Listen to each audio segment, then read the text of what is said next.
The Art of Love, Nights at Cecilia's, Book 1. Written by Michelle Irwin. Read by Michelle Irwin. 1. The tone of her cell phone drew Ariana from her sleep. Through blurry eyes, she checked the text that had arrived. At first, she couldn't figure out exactly what she was seeing. A pink and white image that didn't make sense. She blinked to shake the exhaustion that clung to her eyes, and the photo cleared. A cock. One she'd seen before and knew almost as well as the back of her hand. A cock that belonged to her boyfriend of 5 years, Curtis. She wasn't particularly surprised by the message. It was a little crass, but hardly the first time he'd sent her a dick pic.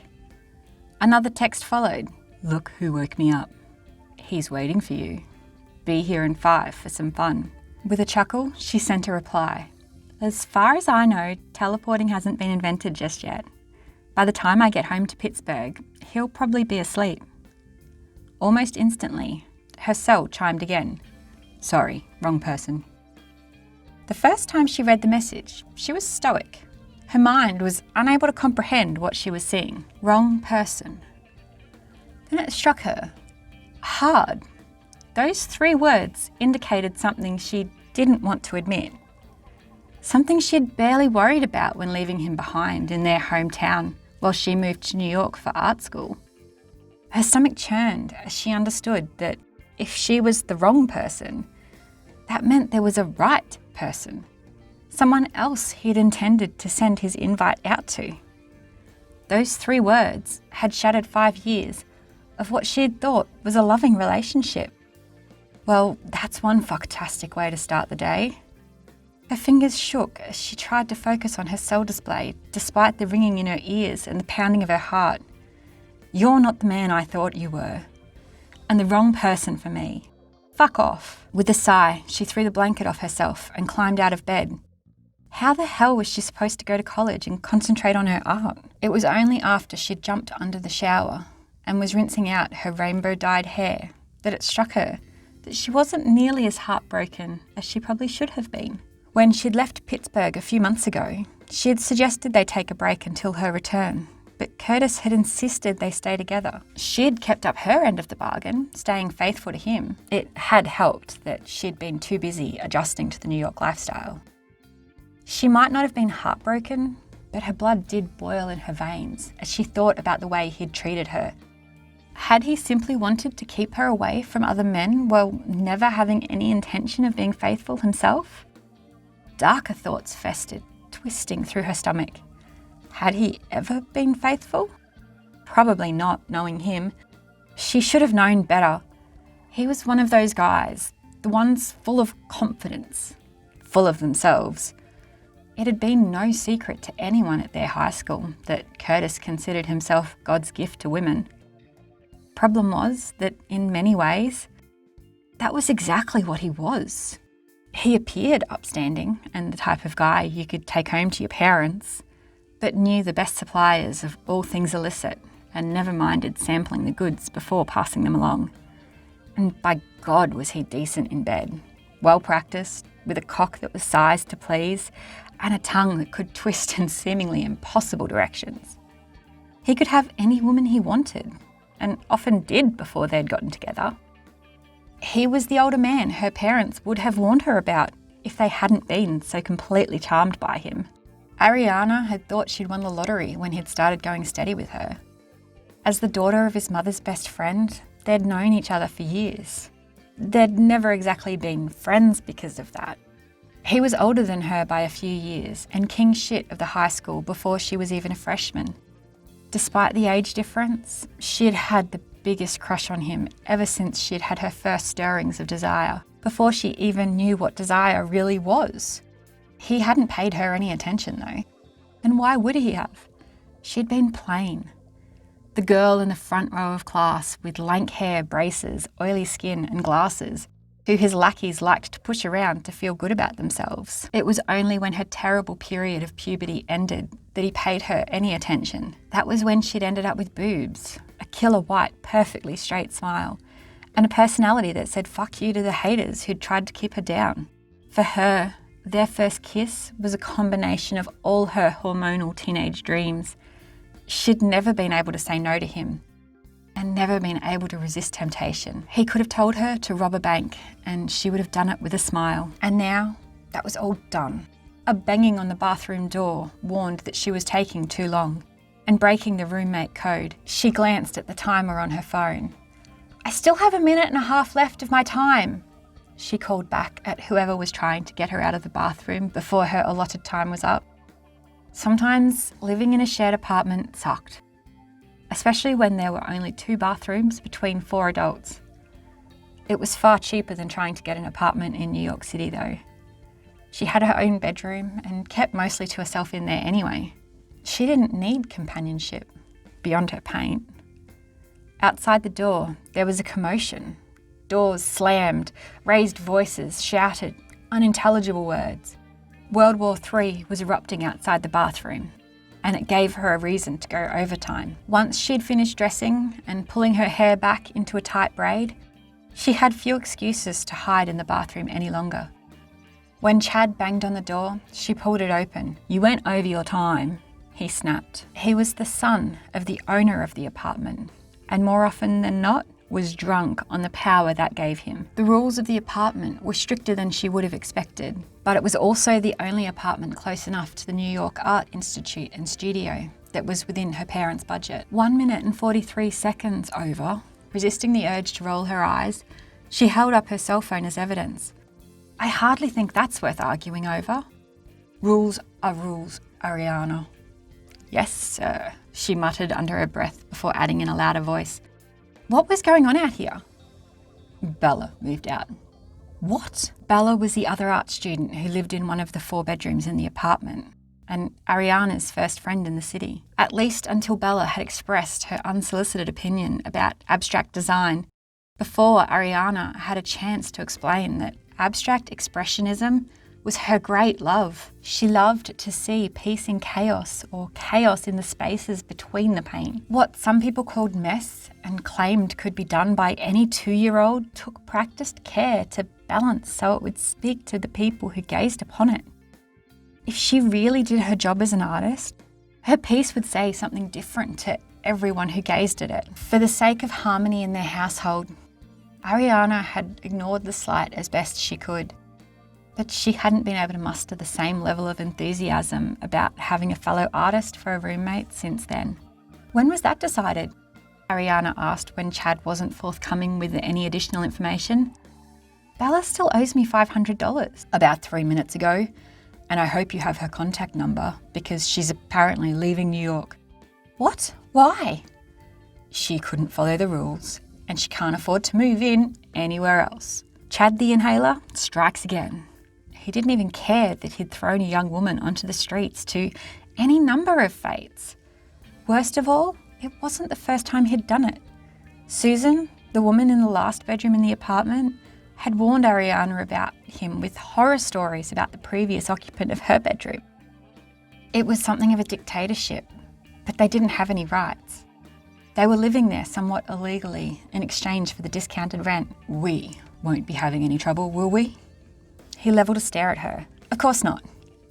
She pushed past him before she could say something to get on his bad side.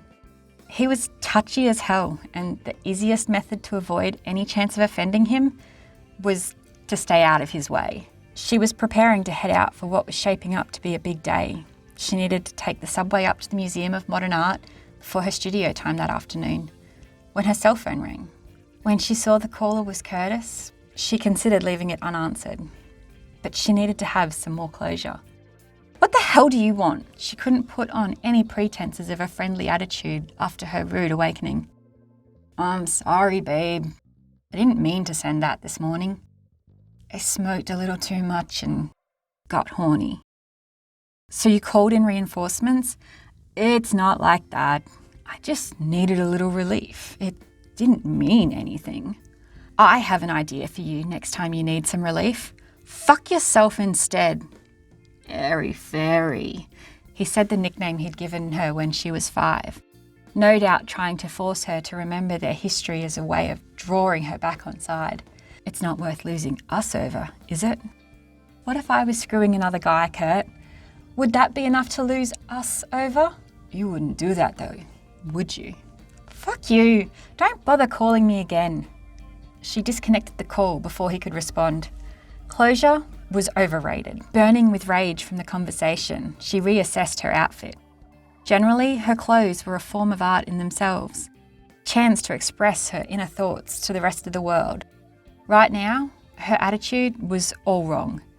She stared at the selection of clothes and shoes in her closet until she landed on the perfect outfit, and it all tied together with a pair of black Doc Martens Rachel had given Ariana as a 21st birthday present a week earlier. Today, she would dress to kick the world's ass. Hennessy's alarm sounded for the second time, pulling him from sleep as the snooze time ran out. He cracked open one eye and looked at the clock, trying to remember why he'd even set the alarm for such an early time anyway. It was barely even lunchtime. He could have snuck in at least another hour of sleep before he absolutely had to head downstairs to set up Cecilia's. Then he remembered, while he was closing up the bar the night before, he had spotted a note his Malibu Barbie wannabe stepmother Camille had left, jotting down something about a meeting she was having. Hennessy didn't know what it was about, but there was no way he was going to let her take control. With that thought, he threw the blanket off himself and rushed around to get ready. As the bartender and sometimes manager of Cecilia's, he didn't have to think about what he was going to wear or how formal or casual he needed to be. He'd just dress for his shift behind the bar. A black button-down shirt, black pants and a red tie. His embroidered half apron was already downstairs in the bar and he'd put that on right before he opened the doors at 4. Only half an hour after waking, Hennessy was in the service elevator heading down to Cecilia's. When the doors slid open to reveal the storeroom and office, he felt like he'd come home. The bar was his one remaining link to his mother. And sometimes it was the only place he still felt any connection to her. Legend had it that the bar was named after his great-great-grandmother and had been a speakeasy in its day. That same allure of privacy and hidden secrets still lingered in every inch of the place. It was dark and had hidden corners that had no doubt stowed a number of secrets in its heyday. That was the way Hennessy's mother had preferred it, and the way he and his siblings wanted to keep it.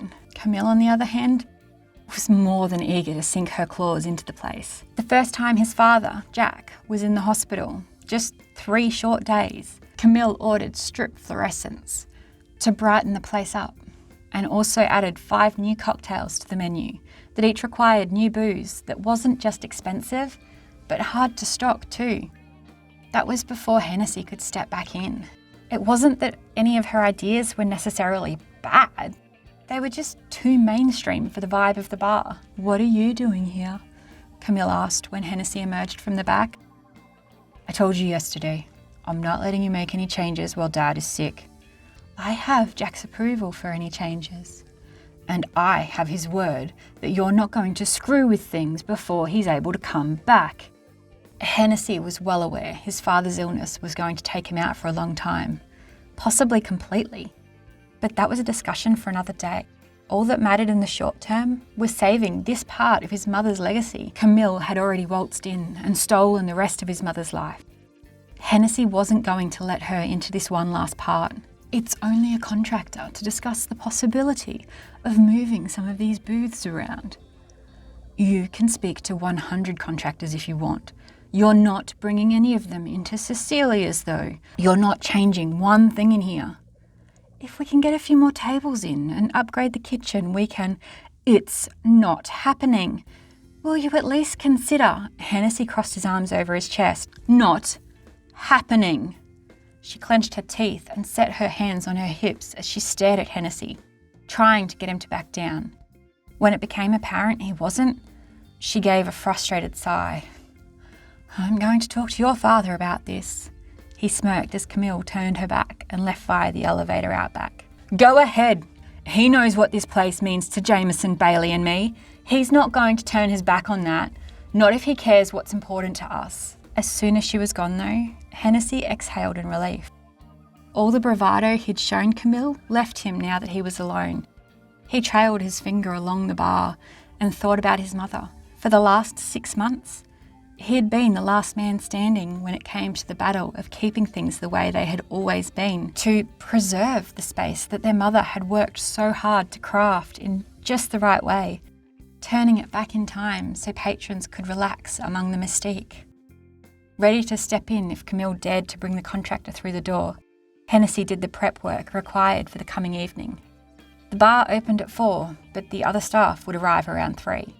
That left him roughly 2 hours alone. He was in the middle of prepping the fresh ingredients for the night when a god-awful crash filled the air. It sounded as if something had smashed against the heavy metal door at the top of the stairs that led up to 5th Avenue. Tempted to ignore it, he continued with his task. He'd barely picked up a knife when his worries hit. Maybe something terrible had happened. Maybe someone had had a heart attack on the doorstep. How would it look for Cecilia's to have someone die on their doorstep? Just like it always did when allowed to wonder, his mind offered up a litany of things that might have gone wrong. Ever since his mother's death, a degree of anxiety had crept into every aspect of his life.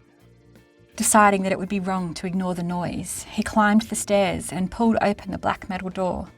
He wasn't entirely sure what to expect, but the last thing he thought it would be was a woman leaning her entire body weight against the door. She swore as she stumbled backward into his arms. "Are you okay?" he asked as he caught the black-haired beauty. She turned in his arms and looked up at him through her thick lashes.